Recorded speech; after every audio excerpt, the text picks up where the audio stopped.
ito nga pagpangalagad is the workaholic congressman of 5th District, Congressman Dino Yulo. Kong, good afternoon, Section John, Saxon Radio.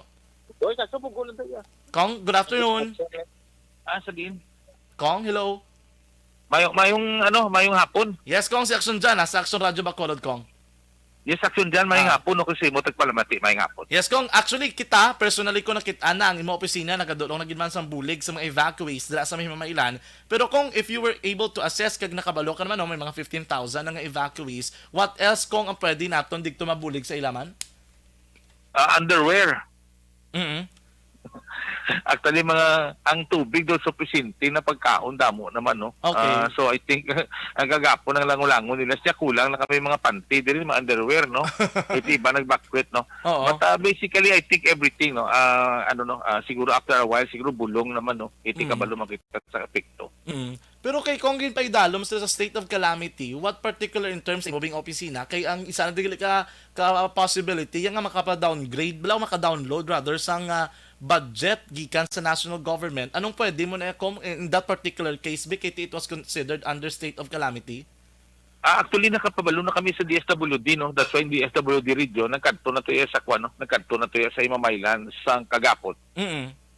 Oh. And then, natin ang distribution, sige-sige pa man.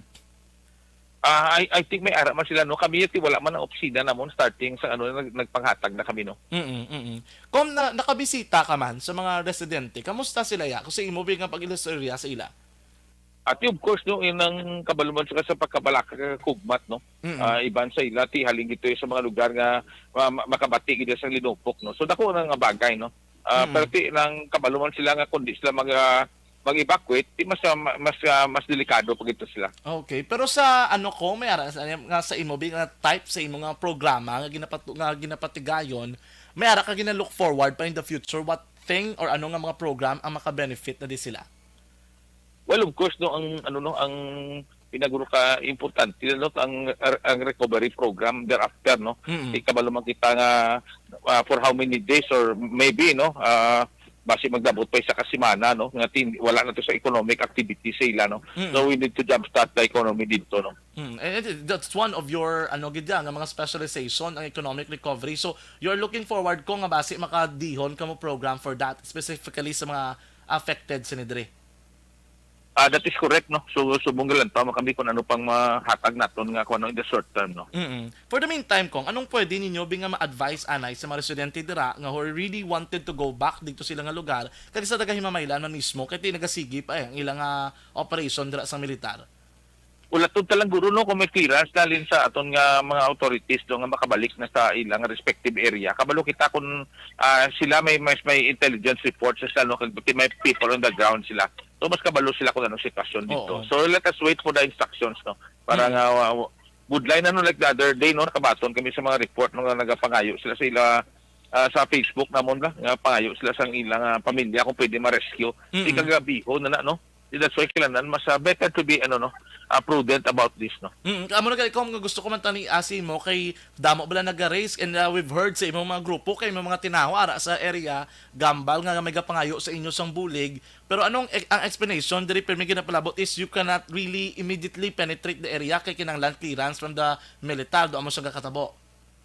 Yes, no, na cordon off ang area, no. That's why may problem ko, like for example kagapon lagi kami nakasulod sa Karabalan proper until how many hours, no. Kaya mula na pag-clear sang aton nga authorities, no. Pati kami naman nagahulat lang kita sang sang kung ano man ang instruction. Gani man kay para bala hindi bala ma-misinterpret ang mga official nga masiling sila nga wala gid sila ginasapak ang real score na daya kay ti ang militar ang naga-control sang area as much as gusto guro sang opisyal sa Mamailan kay 5th district kay magsulod digto magbulig galing kido medyo alang-alang gid.